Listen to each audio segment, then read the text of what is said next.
sua pedagogia nos princípios palotinos de educação. Quero agradecer esses parceiros que são parceiros do programa e estão também nesse programa especial.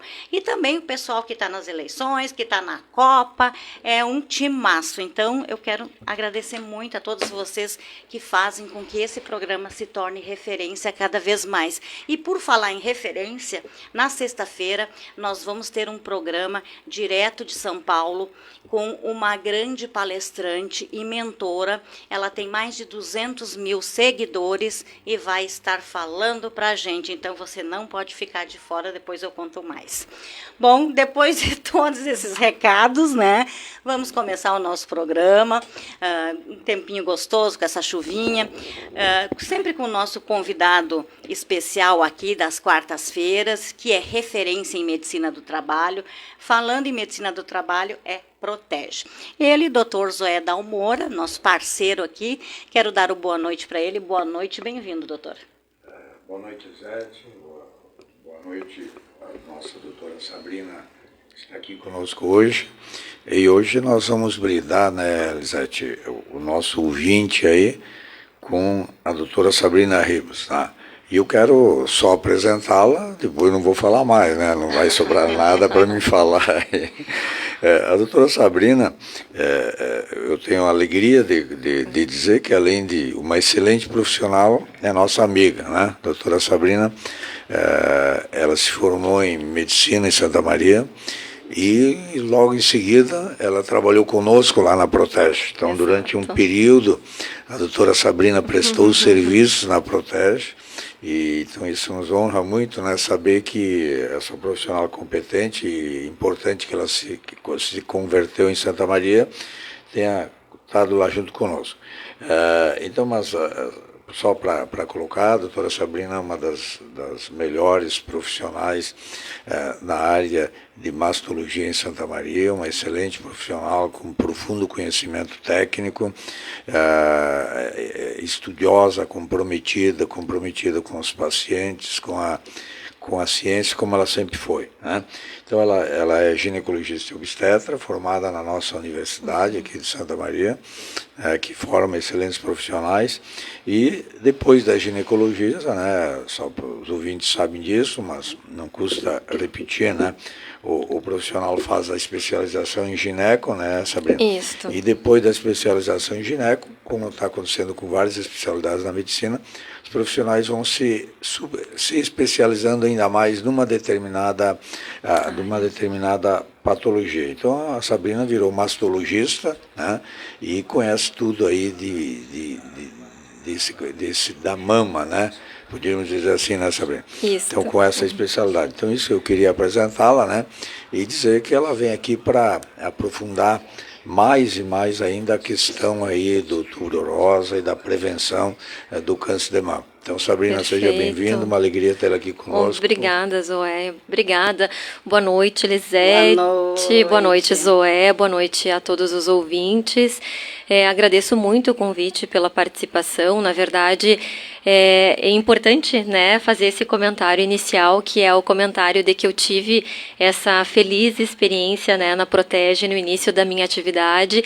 E a Protege, né, até eu ia dizer o Zoé e a Luciana, mas na verdade a Protege é uma empresa pela qual eu tenho muito carinho, né, tenho muito carinho pela família, né, a Camila também é uma pessoa que está sempre na minha lembrança, e então é um prazer estar aqui, né, e espero contribuir com essa noite em relação às informações. E também gostaria de parabenizar essa parceria entre a Protege e também ao Empreendedores de Sucesso, não só por trazer a informação, mas também por, digamos assim, acarinhar, né, os ouvintes com a possibilidade dos exames, né. Sabrina, a motivação principal, né, nesse mês de outubro tudo se fala em mama e prevenção. Sim. E nós, você sabe da nossa especialidade, a gente tem uma preocupação muito grande com a mulher trabalhadora. Perfeito. Né? Então a gente, durante esse mês, a gente tem feito várias ações nas empresas, né? Com a Thor, Beltrame, enfim, várias empresas que são nossas empresas conveniadas, a gente leva a funcionária, a colaboradora, a mulher, para a clínica para fazer a sua prevenção. Vamos fazer isso também agora em novembro, né? Perfeito. O Novembro Azul, aí fazendo os exames nos homens, fazendo coleta de sangue e tal. Mas então essa é a motivação principal, a gente ter a mulher trabalhadora está inserido nisso, né? E hoje todas as mulheres são trabalhadoras. Então a gente queria te ouvir aí, Sabrina, nesse sentido. Como é que tu vê a prevenção, a importância da prevenção, né, para um tratamento adequado, para fazer o diagnóstico no momento certo? Me permito dizer, não sei se estou correto ou não, o diagnóstico do câncer de mama, quando ele for diagnosticado no momento correto, ele tem um resultado. Perfeito. Diagnóstico Perfeito. No tempo. O tempo é uma peça-chave. Chave. Né? Então, isso Exato. queria ver de vocês. Perfeito. Então, eu sempre começo, assim, todas as informações que eu trago, eu sempre tento contextualizar um pouquinho a magnitude do problema, né? Então, qual que é a magnitude do câncer de mama hoje no Brasil e do mundo? Ele é o câncer mais prevalente no sexo feminino, isso sem sombra de dúvidas, excetuando os cânceres de pele não melanoma, mas fora esse, ele é o mais prevalente. No mundo, a estimativa é de que quase 1/3 do total de todos os casos de câncer sejam câncer de mama. E a gente tem uma estimativa do INCA, que é o Instituto Nacional do Câncer, que para o triênio 2020-2022, para cada ano, a gente tem 66.280 casos novos a cada ano. E no Brasil, a gente tem um dado assim muito recente, que é da Sociedade Brasileira de Mastologia, que nós temos, em relação a outros países do mundo, 2 vezes mais casos de câncer de mama em pacientes jovens, sobretudo comparado com outros locais. E aí também vai, Zoé, muito ao encontro do que tu havias comentado, né? Que é, na verdade, o impacto sobre essa mulher jovem, trabalhadora, que muitas vezes está no auge, né, da sua vida produtiva, social, reprodutiva, enfim, e que daqui um pouco se depara com um diagnóstico do câncer de mama. Então, segundo dados do INCA, que é o Instituto Nacional do Câncer, a gente tem em torno de 35% dos casos diagnosticados entre 30 e 50 anos, o que é um número muito expressivo, né? Bom, existem controvérsias em relação ao início do rastreamento. Essa orientação ela não é uma orientação unânime. Existem várias entidades no Brasil e no mundo que postulam essas diretrizes de orientações, mas o que a gente segue é a orientação da Sociedade Brasileira de Mastologia, que é a mesma da Febrasgo e do Colégio Brasileiro de Radiologia também, que é o início, então, da mamografia com frequência anual, ou seja, 1 vez por ano a partir dos 40 anos de idade, né? E isso a gente fala para pacientes de risco médio populacional, para pacientes não de alto risco, ou seja, para aquelas pacientes que vêm de famílias, né, onde a gente tem um grande número de casos da doença ou eventualmente com mutações genéticas conhecidas, aí são pacientes que eventualmente a gente vai precisar iniciar o rastreamento antes dos 40 anos. E uma dúvida que é muito frequente assim para as pacientes é até quando fazer a mamografia, né? Então assim, tem idade para parar, para começar a gente tem uma referência e para parar. Hoje a gente sabe que as pessoas vivem muito e vivem bem, né? Então a tendência é o envelhecimento e a ideia, então, a sugestão é que as pacientes mantenham as suas mamografias anuais enquanto elas tiverem boa saúde, né? Então, tem uma referência ali da Sociedade Brasileira de Mastologia que seria em torno dos 74 anos, mas a partir dos 74, se ela mantiver boa saúde, ela tem benefício sim em manter a sua mamografia anual. Perfeito, eu só quero fazer uma referência que a doutora Sabrina esteve aqui no Empreender, foi numa época que eu estava, tinha feito uma cirurgia e não pude recebê-la, mas sigo ela no Instagram, sigo em tudo, né, e assisti o programa várias vezes, porque ela veio com a Andressa Caetano, que é uma parceira minha aqui também, e quando o doutor Zoé me falou, fiquei muito feliz, né, porque a gente sabe do teu conhecimento, da tua experiência que tu tem, então a gente fica muito feliz. Querida, eu que agradeço, Lisete, obrigada. E esse tema realmente é um tema que deveria ser mais discutido, né? Mas esse mês o Dr. Zoé, assim, ele tem feito um trabalho impecável, trazendo pessoas incríveis e essas parcerias e esses sorteios que vão beneficiar muitas pessoas. Sem dúvida, sem dúvidas, né? Doutora Sabrina, eu queria lhe fazer uma pergunta aqui que eu ouço diariamente. A patologia mamária, para não estar falando de câncer, vamos falar da patologia mamária. Em termos de resultado, a mulher jovem que tem uma patologia mamária, ou a mulher de mais idade, mais idosa, com mais de 50 anos, 60, que tem uma patologia mamária. Há uma diferença, na tua experiência, assim, em relação ao resultado dessas pacientes? Por exemplo, quanto mais jovem a mulher, pior o prognóstico, posso dizer isso ou não? Então, na verdade, isso a gente existem várias considerações para serem feitas em relação a esse ponto especificamente. A mulher mais jovem, ela tende a sim ter uma biologia tumoral um pouco mais agressiva, se é o que a gente pode comentar, que geralmente são tumores que têm uma biologia que tendem a ter um crescimento mais rápido, né? Mas o que muda, na verdade, o grande impacto na mais jovem é o momento do diagnóstico, né? Porque, na verdade, mesmo a gente tendo uma biologia tumoral menos favorável, se a gente tem um diagnóstico precoce, a tendência é que essa paciente vá muito bem em relação ao tratamento. Agora, o que acontece muitas vezes é que nas pacientes mais jovens, e por vezes algumas por não estarem cobertas, né, naquela idade de referência para rastreamento mamográfico, a gente acaba tendo tumores de crescimento rápido, que a paciente descobre em estadios avançados e isso acaba selando o prognóstico, né? Então, o momento do diagnóstico, ele faz muita diferença em relação ao prognóstico e à evolução. Mas mesmo que a gente esteja diante de uma biologia não tão favorável, hoje com o número de recursos que nós temos, o que mais define é a precocidade do diagnóstico.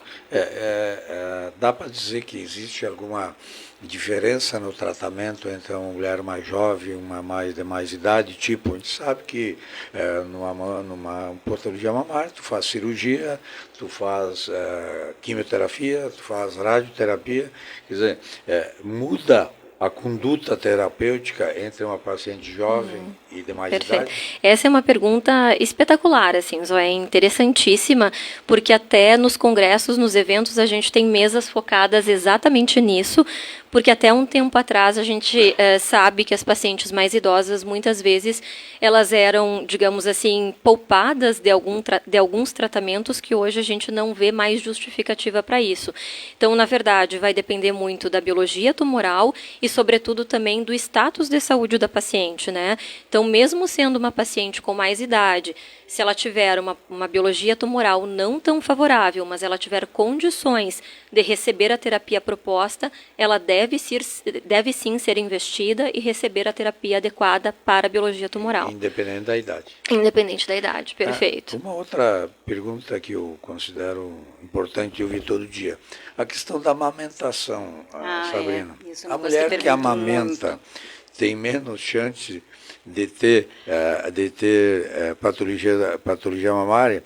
E segunda, dentro da mesma linha, né, a mulher que toma hormônios, tipo, né, o anticoncepcional, também tem. Qual é o comportamento? Você tem uma regra fixa nesses dois casos em relação à patologia? São perguntas frequentes, práticas e muito interessantes, né? Na verdade, eu vou tentar responder essa questão da amamentação de uma outra forma, né? A gente tem para o câncer de mama, assim como para outros cânceres, alguns fatores de risco e alguns fatores de proteção, né? Mas como o nome está dizendo, são fatores de risco e de proteção, né? Não são fatores que vão necessariamente determinar a presença ou a ausência da doença, né? Então, a paciente que amamenta, ela tem um fator a seu favor em relação à prevenção da doença, mas não significa que a paciente que amamentou não vá ter o câncer de mama, né? Assim como a gente tem alguns fatores de risco para a doença, entre eles, né, a terapia hormonal, ou até mesmo o uso dos contraceptivos estão incluídos neste risco, mas, no entanto, não significa que a paciente que usa um anticoncepcional vá ter câncer de mama. Um exemplo muito clássico é a questão da obesidade, né? A gente sabe que a obesidade é uma das condições que aumenta risco para todas as neoplasias, mas não significa que todas as pessoas que estão acima do peso vão ter câncer de mama. Para tentar explicar de uma forma didática, porque é uma confusão que acontece com muita frequência. E, por exemplo, né, essa questão até às vezes da estimativa do risco, as pacientes às vezes se preocupam muito com a terapia de reposição hormonal, mas a obesidade ela acrescenta um risco relativo cumulativo para câncer de mama, que é muito maior que a própria terapia de reposição hormonal ou o uso de hormônios ao longo da vida, né? Interessante, a obesidade tem aumentado muito. Né? Muito. E né? incrível, né? Como se tem visto pessoas obesas acima do seu peso, né? Com certeza. E outro detalhe também, que é uma complementação bem importante para o que a gente está conversando, o câncer de mama ele é uma doença multifatorial, né? Então, geralmente são vários fatores que se implicam no surgimento da doença. Então, é bem como eu falei, né, agora há um minuto atrás, assim, a paciente que amamenta, ela tem um fator que conta a seu favor, mas não significa que ela vai estar isenta da doença, né?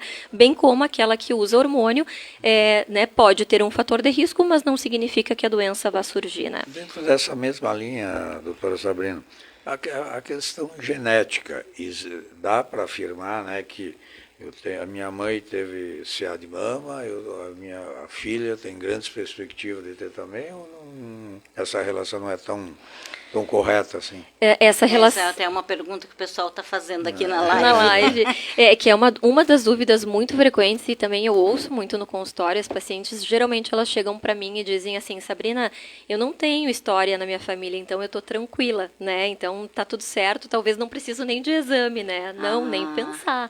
Na verdade, todas as mulheres estão sob risco e a maioria dos casos de câncer de mama, eles não têm uma relação genética hereditária, né? Então, a maioria dos casos são casos adquiridos ao longo da vida, muito relacionados aos nossos hábitos, né? Questão de alimentação, atividade física, exposição a hormônios, a radiação ionizantes, enfim, né, histórico ginecológico, que é essa questão, né, dos partos, da amamentação, enfim, mas não tem uma relação direta com a hereditariedade. O que a gente estima que tenha uma relação com herança genética herdada? 10 a 15%, né? A maioria dos casos, eles são casos adquiridos ao longo da vida. Uma dúvida, assim, ó, um viés, uma confusão que acontece com muita frequência é que todo câncer ele tem uma base genética, né? Ou seja, é uma alteração da célula, do DNA da célula, que levou a uma alteração, uma proliferação desordenada ali, né, das células, que levou à formação tumoral, a um desequilíbrio do sistema imune, mas geralmente por causas adquiridas ao longo da vida. Óbvio, né, que é muito importante, né, Zoé, a gente salientar que quando a gente tem uma linhagem familiar, sobretudo em parentes de primeiro e segundo grau, né, com histórico da doença, e não só para mama, para outras neoplasias, a gente precisa ligar um alerta e eventualmente considerar que exista um risco aumentado do ponto de vista familiar, mas a maioria dos casos eles não são herdados. Eu só fazer uma complementação, a questão que tu falou sobre as neoplasias. A minha mãe teve câncer de colo de útero. Eu também tive. A minha irmã não teve. Sim. Então, tem um... a probabilidade é maior. É né? maior. Meu pai e minha mãe faleceram de CA de estômago, né? Eu tenho continuamente cuidado disso, Sim, que é uma com perspectiva certeza. de ter mais probabilidade de ter do que uma outra Eventualmente. pessoa. E a minha irmã cuidava mais, porque ela era toda neurótica, assim, de doença e coisa, e eu nunca pensei que eu ia ter, e eu tive, né? Exato, Então, sem dúvidas. Eu tenho umas outras coisas, eu vou ter fazendo Mas essas isso, perguntas, vamos lá, que doutor, são vai dúvidas perguntando, que exatamente. o pessoal tem, tá?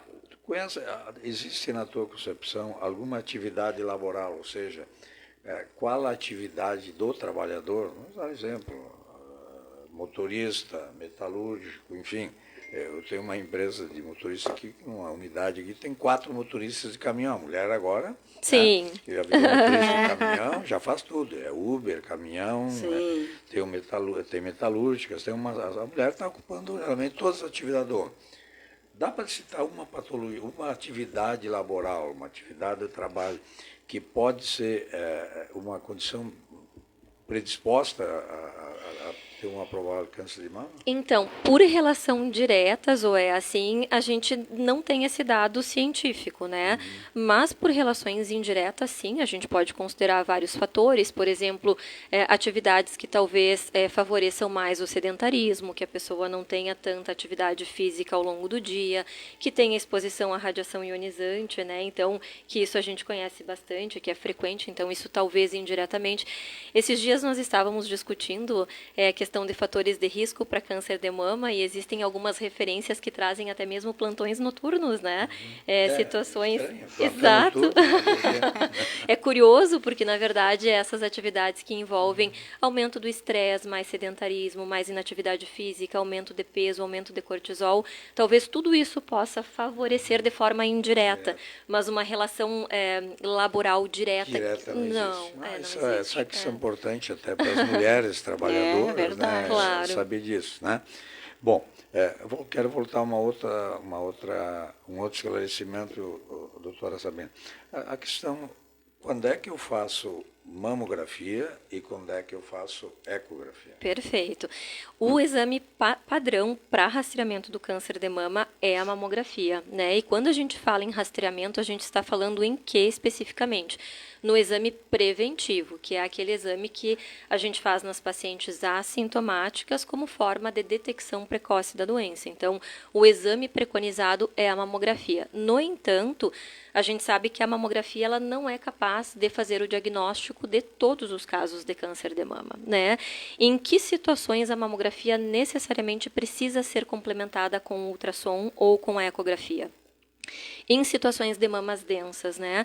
As mamas densas também sempre é uma dúvida entre as pacientes, elas pegam os laudos às vezes e chegam já perguntando para a gente, né? Doutora, tem isso aqui escrito, o que significa, né? Então, a mama densa significa aquela mama que tem mais tecido fibroglandular, menos gordura, e por isso favorece menos os achados na mamografia, ou seja, falando em outras palavras, ela esconde mais os achados mamográficos. E aí, nesse aspecto, o ultrassom entra de forma muito brilhante para complementar a mamografia. Isso não depende do tamanho da mama, né? Perfeito, é uma colocação perfeita, Zoé. Independe do tamanho da mama. É uma característica, digamos assim, da composição interna da mama, que não importa se é mama grande ou pequena, pode ser uma mama densa, né? Muitas mulheres ouviram falar assim, bom, mas eu tenho 35 anos, vou fazer, tenho 40 e tal, e eu não devo fazer rádio, não devo fazer mama, não devo fazer ecografia. Dá para separar por idade também ou não? Não, na verdade não. Até esse é um outro aspecto muito interessante, porque assim, as pacientes de alto, tem várias situações que a gente pode considerar dentro dessa dúvida que existe, né? Então, assim, como eu falei, para risco médio populacional, quando a gente pensa em exame preventivo, a indicação de rotina é a partir dos 40 anos. No entanto, né, a gente sabe que populações de alto risco, seja por um histórico familiar muito positivo, por mutação genética, por outras alterações, a gente pode indicar a mamografia às vezes muito antes, a partir dos 30 anos. E a mamografia diagnóstica, ela independe da idade. Esse é um fator muito importante. Então, assim, a de rastreamento é a partir dos 40, mas se, por exemplo, lá pelos 28 anos, surgir um nódulo suspeito na mama da paciente e ela tem indicação de fazer uma mamografia para investigação, ela pode sim fazer a mamografia sem medo nenhum, né? E é um exame seguro, né? Então não é um exame que aumente o risco para outros cânceres e que também possa trazer risco para a tireoide, que é um dos grandes medos que as pacientes têm, né? Eu quero fazer uma pergunta que, na verdade, a mulherada se questiona, né, em relação também ao silicone, em relação, né, eu tenho silicone, eu faço a mamografia seguidamente, não vou ter nenhum nódulo, né?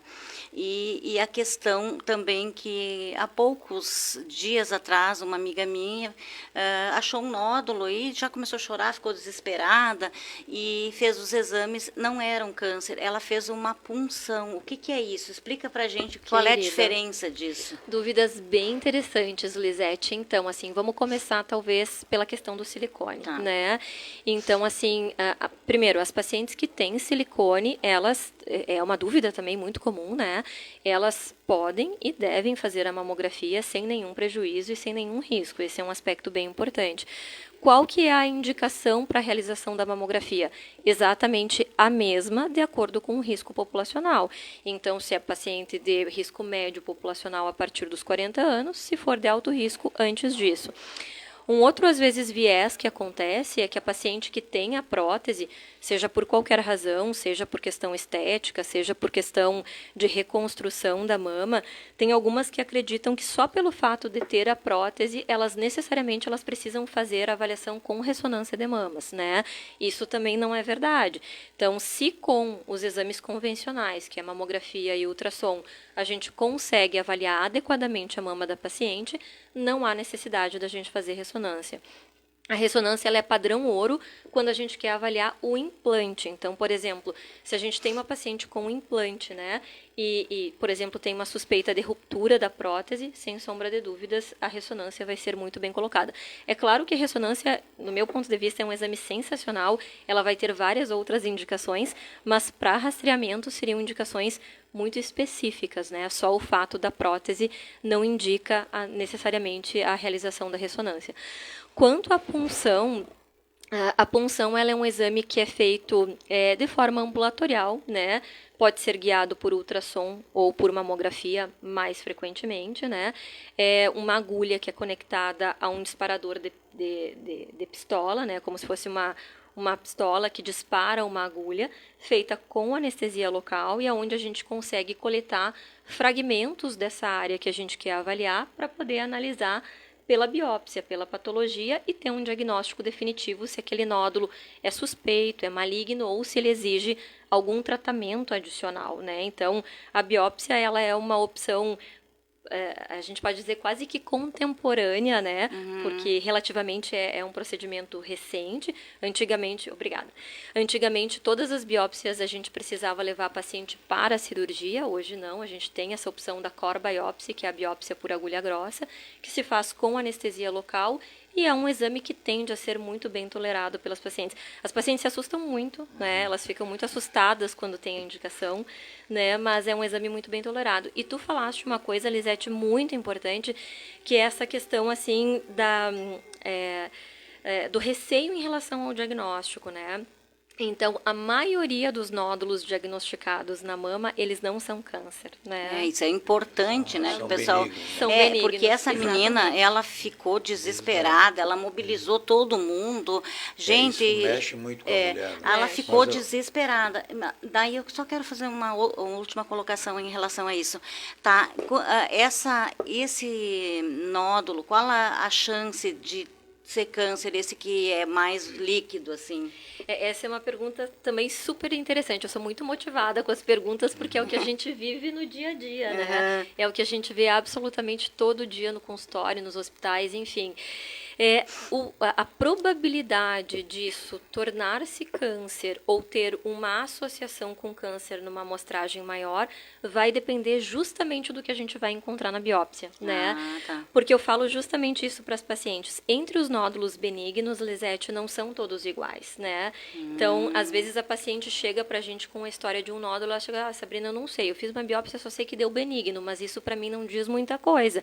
A gente precisa saber os detalhes do que significa benigno, porque a gente sabe que tem nódulos benignos que não representam nenhum risco para evolução para câncer, como, por exemplo, os fibroadenomas, que não têm risco associado com câncer, e outras alterações proliferativas, especialmente as proliferativas com atipias, que a gente precisa não só retirá-las pelo risco delas terem algum comportamento de maior risco para câncer, mas porque ali naquela amostragem, se a gente fizer uma ampliação, a gente pode encontrar mais doença. Doutora Sabrina, isso é importante, que você já respondeu que não necessariamente a presença do nódulo vá para uma cirurgia e retira esse nódulo. Sim.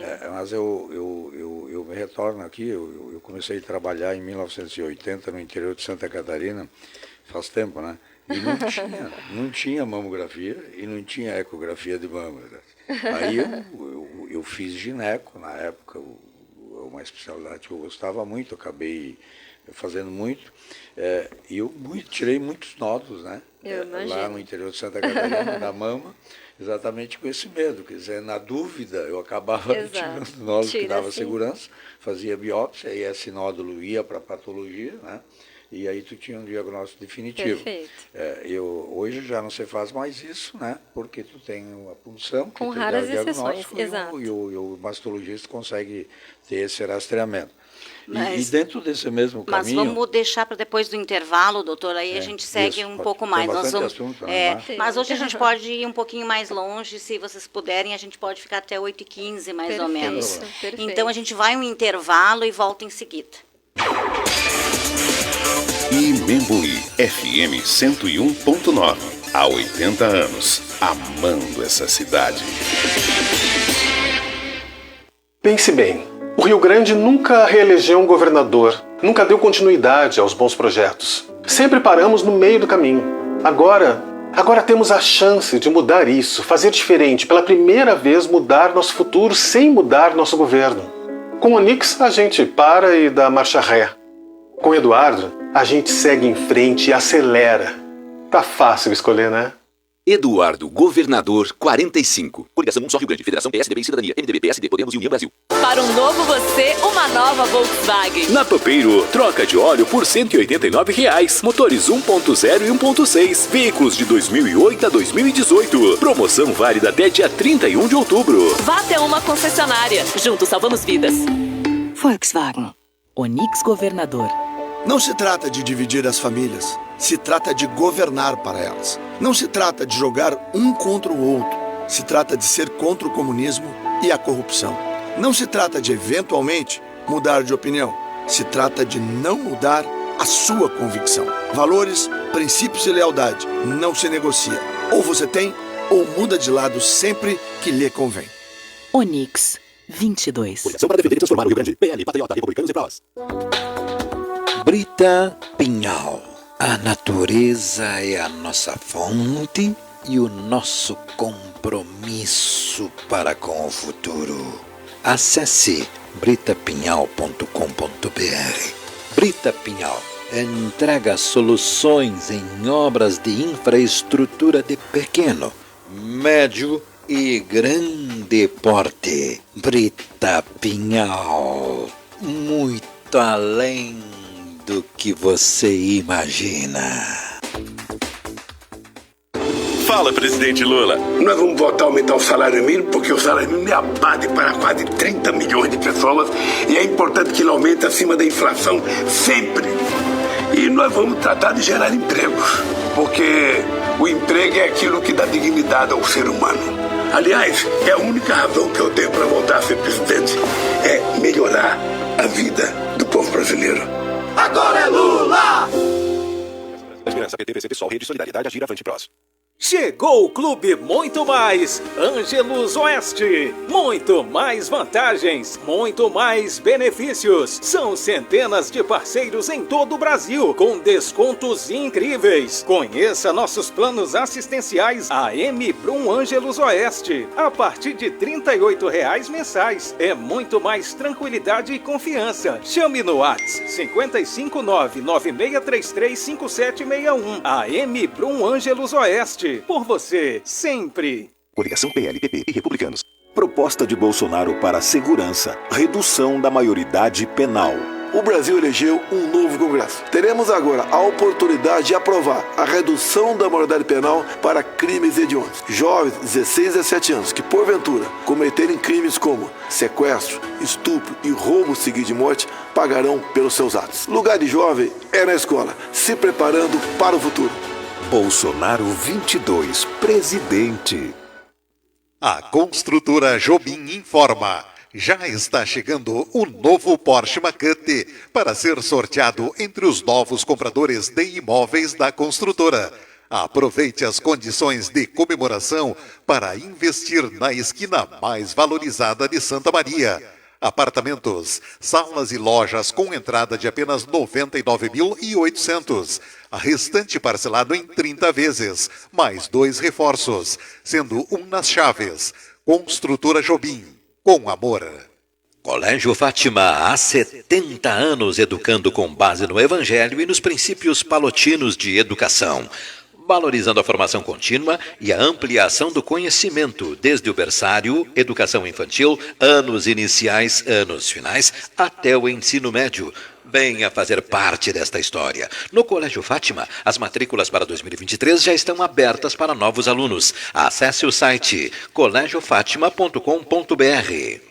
Protege e a Nova Medicina do Trabalho, a única empresa médica do interior do estado com estrutura própria de atendimento, policlínica, pronto atendimento e centro de diagnósticos. Referência em medicina do trabalho em conformidade com as normas regulamentadoras, legislações trabalhistas e previdenciárias. Assessoramento para implantação do e-social. O corpo técnico da Protege inclui médicos do trabalho, clínicos e especialistas, engenheiros de segurança, técnicos de enfermagem do trabalho, fonoaudiólogo e mais profissionais de apoio. Contempla atendimento de mais de 20 mil funcionários de empresas de médio e grande porte. Acesse saudeprotege.com.br. Olha só que curioso. Certo é tomar vacina e recusar fazer caixa 2, que é aquele dinheiro vivo entregue em mochila ou mala debaixo dos panos. Mas o que fez o duvidoso do Onix? O contrário. Ele recusou a vacina e aceitou o caixa 2. Com isso acabou a dúvida. Nesse segundo turno só tem um voto certo.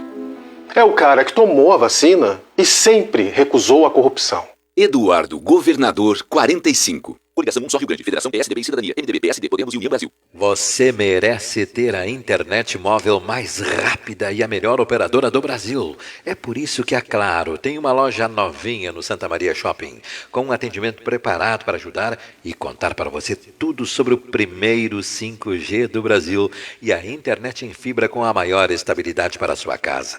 Tudo isso e muito mais você encontra no Santa Maria Shopping, loja 101, bem na entrada do calçadão. Claro, você merece o novo. Proposta do Onix. Vou criar uma Secretaria Estadual da Primeira Infância e vamos redobrar a atenção à educação infantil.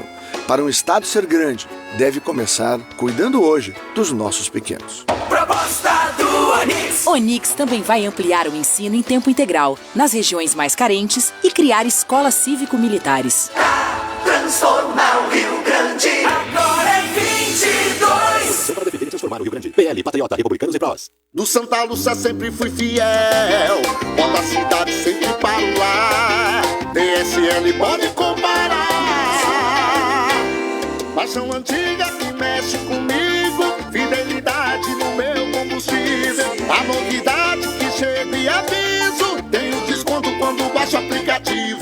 Baixe o aplicativo Postos DSL. Abasteça com desconto e acumule pontos. DSL Posto Camobi na faixa nova de Camobi. DSL Posto da Duque de Caxias 3000. DSL Posto faixa para São Pedro. DSL Posto Santuário na RSC 287 km 215. Agrocomercial Canabarro, para quem ama de verdade. A prioridade é a qualidade e o bom preço dos produtos oferecidos a todos os clientes. Reconhecida como o melhor agropecuária de Santa Maria, é mais do que gratificante. É a certeza de estar trilhando o caminho certo, de que vale a pena sair cedinho de casa todos os dias e dar o melhor como profissionais e como seres humanos. Nada disso seria possível sem a ajuda de cada um dos clientes, amigos e família. Imensa gratidão a todos e a cada bichinho que faz parte da nossa história. Acesse Agrocomercial Canabarro no Facebook, /Agrocomercial Canabarro, para quem ama de verdade, na Avenida Borges de Medeiros 365. A Cis Limpa garante, seu banheiro pode estar sempre cheiroso. Nosso mix de produtos bloqueia odores, fazendo com que o banheiro de sua empresa seja um local higiênico e agradável. Não importa o tamanho de seu banheiro, a intensidade de uso ou qualquer outro fator. Sempre tem um produto da Cis Limpa para desinfetar e aromatizar este local tão importante. Saiba mais acessando as redes sociais da Cis Limpa no Instagram, Facebook e TikTok. Cis Limpa, sistemas de limpeza. Romaria Estadual da Padroeira do Rio Grande do Sul está de volta. Nesta edição 79, com programação nos dias 5 e 6 de novembro, sábado e domingo. O Empreender com Sucesso realiza um programa especial na véspera, dia 4 de novembro, sexta-feira, das 19 às 21 horas. Apoio LC para moldados em concreto armado. Já são mais de 200 obras em usos residencial, comercial, rural e industrial. LC pré-moldados. Dr. Alberto Olivier. A Romaria de Nossa Senhora Medianeira é mobilização coletiva que eleva eleva a espiritualidade e santifica a região de peregrinação do servo de Deus João Luiz Poçobon. Tâmbara Incorporações, concretizando sonhos com credibilidade. Últimas unidades no edifício Bernardete Tâmbara, na vizinhança com o Santuário Basílica e o Parque Medianeira. Colégio Fátima, educar com base no Evangelho, valorizando a pessoa humana e embasando sua pedagogia nos princípios palotinos de educação, confiança, liberdade, caridade e unidade. Empreender com sucesso, especial Romaria da Medianeira, dia 4 de novembro, 19 horas, com Lisete Frölich. Imembuí FM, o melhor jornalismo regional. 19 horas e 50 minutos. 21 graus. Empreender com sucesso. Fale com a Lisete, 996 44 6476.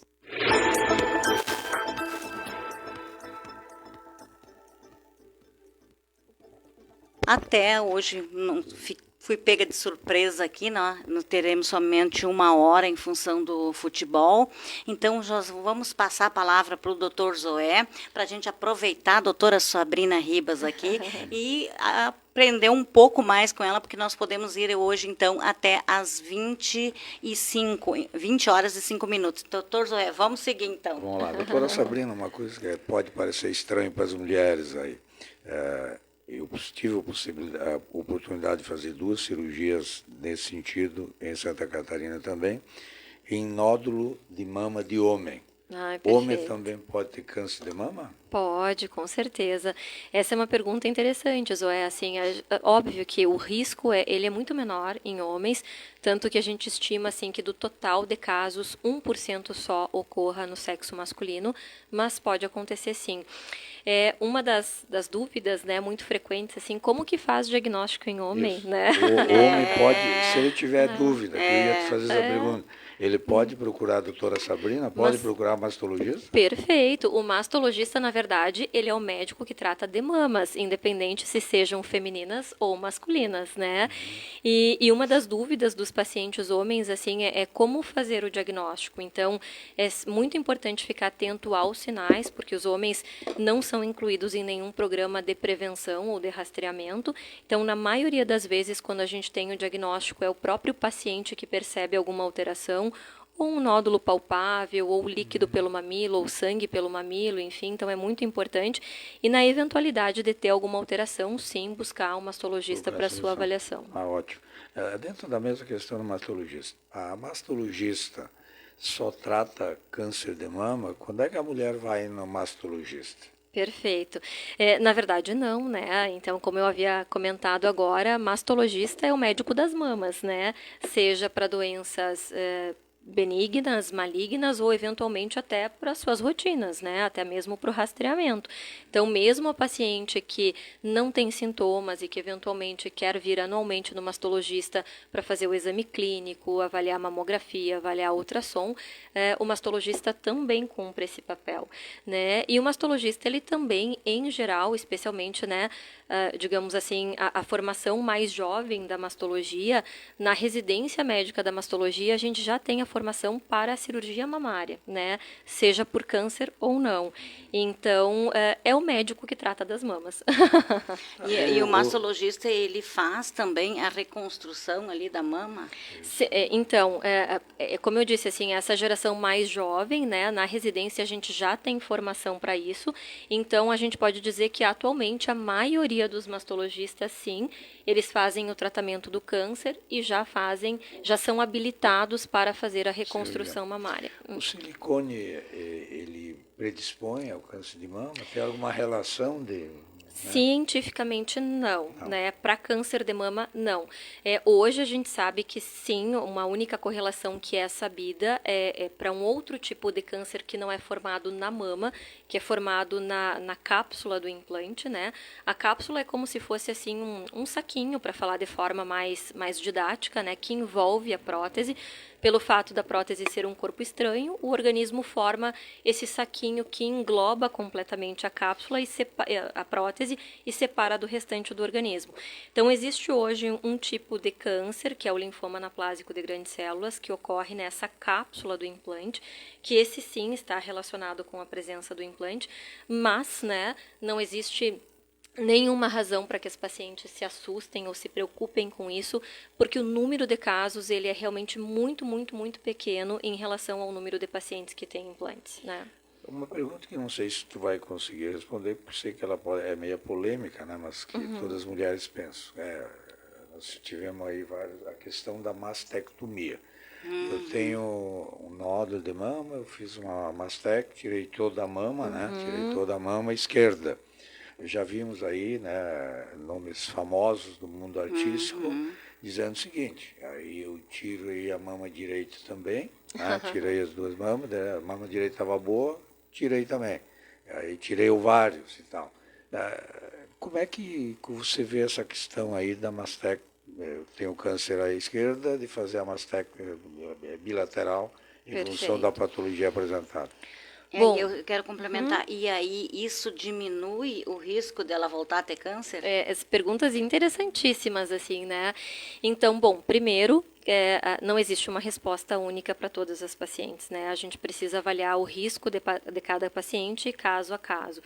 Aonde a gente sabe que existe um benefício da mastectomia, tanto da mama cometida quanto da mama contralateral, que a gente chama de mastectomia redutora de risco, é sobretudo nas pacientes que apresentam mutações genéticas que favorecem o aumento de risco para a doença.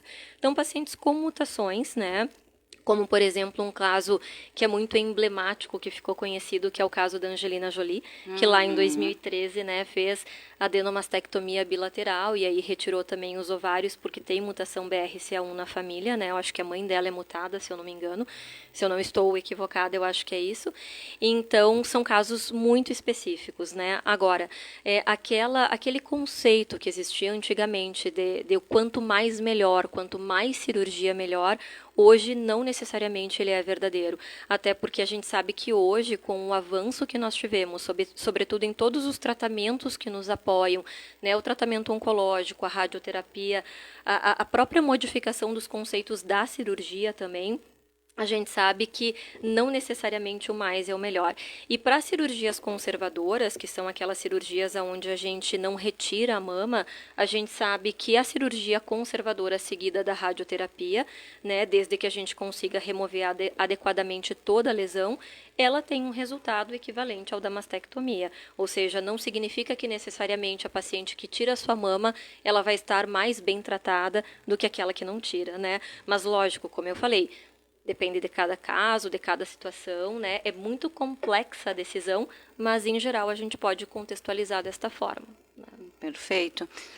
Não sei se o doutor Zoé... Não, tu tem alguma pergunta? Não, na verdade era essa questão, né, de saber se tu tirar as duas, bom, tirei, agora não tenho mais chance de ter, né? Então, exatamente o que a doutora falou, né, de ter toda essa complexidade de avaliação, porque né? não é fácil, né? E uma coisa importante, assim, porque a gente sabe que a mama, ela é muito importante para a mulher, né? Perfeito. Então, exato. A gente vê que o choque maior que as pessoas têm, às vezes nem é o tumor, mas é de perder a mama, que é a sensualidade, é a parte feminina da mulher, né? Então, uma ótima colocação, Lisete. Isso é um aspecto, assim, muito importante, porque, assim, quando as pacientes, eu acho, né, a gente fica estimando o que pode, as correlações que são geradas, mas quando a gente ouve, assim, que uma atriz como Angelina Jolie tirou as mamas, botou implante, parece que tecnicamente é um processo muito simples, né? Tirou a mama, botou implante, é como se fosse um implante estético, saiu linda, maravilhosa, e na verdade é uma cirurgia que envolve um risco elevado, né, tanto de cicatrização, de necrose de tecidos, de alterações estéticas que às vezes vão impactar muito na vida da paciente. Então, esse aspecto, digamos assim, do porte da cirurgia, de quão extensa vai ser a cirurgia, do momento que vai ser feita, se realmente a cirurgia vai se traduzir num real benefício para a paciente, isso tem que ser avaliado com muito cuidado, né? Porque às vezes a gente pode ter digamos assim, prejuízos maiores do que efetivamente um benefício, né? E além disso, por exemplo, nessas cirurgias que a gente chama hoje de redutoras de risco, a gente sabe que a gente não consegue remover 100% do tecido mamário, né? Então sempre fica algum resquício de tecido mamário, embora o risco da doença caia muito, né? Mas ele não é zero. Então a gente tem que pesar muito risco e benefício para poder tomar uma decisão adequada, né? Nossa, é muito complexo. É um tema que a gente tem que voltar a trazer a doutora Sabrina aqui novamente, porque todos que vêm por aqui têm muito conhecimento, mas ela deu uma aula, né, hoje, doutor Zoé. Deu um show aqui, né, doutor Zoé. Doutora Sabrina, alguma relação do câncer de mama com útero, ovário? As pessoas têm alguma relação? Eu tive um problema de mama, posso ter um problema uterino? Uterino especificamente, diretamente, assim, a gente sabe que tem algumas mutações genéticas que aumentam o risco para câncer de mama e endométrio, né? Que daí não é do colo do útero, é daquela camada que reveste internamente o útero. E aí, quando a gente pensa assim, em risco familiar ou aumento de risco para alterações genéticas, eventualmente eles podem estar linkados, mas diretamente não. Bem como o ovário, né? Então, assim, uma relação direta em doença adquirida a gente não pensa, mas quando a gente tem, então, pacientes com aumento de risco, né, digamos assim, para apresentarem uma alteração genética ou linhagens familiares muito positivas, a gente tem que estar atento para essa possibilidade. Muito bem. Perfeito. Acho que, Lisete, temos o horário 4 minutos. Eu queria passar para a doutora Sabrina fazer suas considerações finais, mas um alerta de novo, né?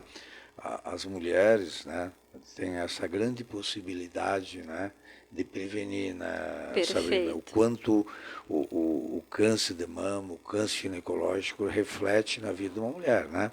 A mulher sem seio, sem útero, ela se sente mutilada, né? Perfeito. Não só isso, como o câncer. Então, é um câncer curável, né, Sabrina? Curável, altamente curável. Então, é importante reafirmar isso hoje de novo, nós estamos chegando no final de outubro.